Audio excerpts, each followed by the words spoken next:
ವಕ್ಫ್ ಆಸ್ತಿ ವಿಚಾರದಲ್ಲಿ ರೈತರ ಜಮೀನಿನ ಖಾತೆ ಬದಲಾವಣೆ ಮಾಡಿರೋದು 2019ರಿಂದ 2022ರವರೆಗೆ.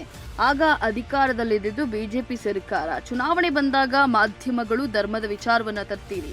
ಚನ್ನಪಟ್ಟಣದಲ್ಲಿ 2019ರಲ್ಲಿ ಖಾತೆ ಬದಲಾವಣೆಯ ಆರ್ಟಿಸಿಯನ್ನು ನೀಡಿದ್ದಾರೆ.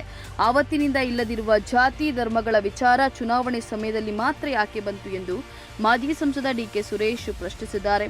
ಇನ್ನು ಸದಾಶಿವನಗರದಲ್ಲಿರುವ ತಮ್ಮ ನಿವಾಸದ ಬಳಿ ಸುದ್ದಿಗಾರರೊಂದಿಗೆ ಮಾತನಾಡಿದ ಅವರು, ವಿರೋಧ ಪಕ್ಷಗಳ ರಾಜಕೀಯಕ್ಕೆ ಮಾಧ್ಯಮಗಳು ಅಸ್ತ್ರವಾಗ್ತಿಲ್ವೇ?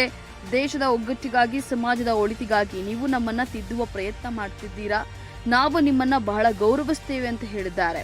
ಈ ಹಿಂದೆ ಮಾಧ್ಯಮಗಳು ತಮ್ಮದೇ ಆದ ಪಾತ್ರವನ್ನು ವಹಿಸಿದೆ. ಆದರೆ ಇತ್ತೀಚಿನ ದಿನಗಳಲ್ಲಿ ಚುನಾವಣೆ ಬಂದಾಗ ಮಾತ್ರ ಮಾಧ್ಯಮಗಳು ಬೇರೆ ರೀತಿ ವರ್ತಿಸುತ್ತಿವೆ.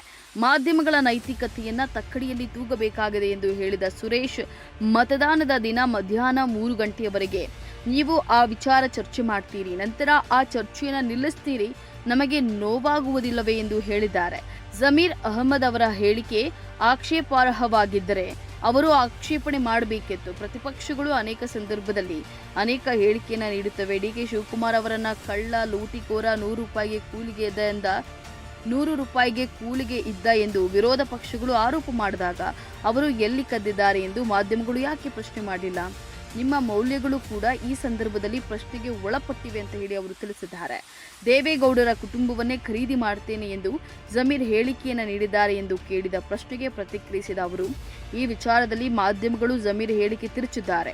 ಚುನಾವಣೆ ಸಮಯದಲ್ಲಿ ಜೆಡಿಎಸ್ನವರು ಮತದಾರರಿಗೆ ಹಣ ಹಂಚಿ ಮತ ಖರೀದಿ ಮಾಡ್ತಿದ್ದಾರೆ, ನೀವು ಅದನ್ನ ಪಡೆಯಬೇಡಿ ಎಂದು ಹೇಳಿದ್ದಾರೆ.